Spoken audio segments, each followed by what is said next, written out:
Regardez ce petit truc que j'ai autour du cou. Eh bien, c'est carrément révolutionnaire. Avec ça, eh bien, vous allez pouvoir vous faire comprendre dans pratiquement toutes les langues. Alors aujourd'hui, j'exagère un peu, c'est pas toutes les langues, parce que ce petit appareil va pouvoir traduire l'anglais vers le chinois ou le japonais. C'est déjà énorme. Mais après, une autre version sortira, et là, ça traduira eh bien, toutes ces langues vers le français et vice-versa. Et après, l'italien, l'arabe, l'espagnol arriveront dans les mois qui viennent. Comment ça marche ? On ne peut plus simple, et c'est en fait un vrai concentré de technologie. Il suffit d'appuyer sur ce bouton, de parler, là, alors typiquement aujourd'hui en anglais, vous relâchez le bouton et vous allez avoir la traduction soit en japonais, soit en chinois. Voilà, c'est pas plus compliqué que ça, et ça se fait en temps réel. Today's weather is beautiful, but not as beautiful as you. Il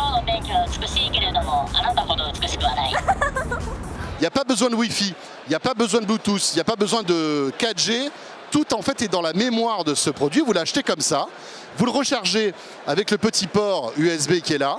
Ça marche pendant plusieurs jours, parce qu'en fait ça consomme peu d'énergie. Alors la première version sortira en juillet, ça coûtera moins de 300 $.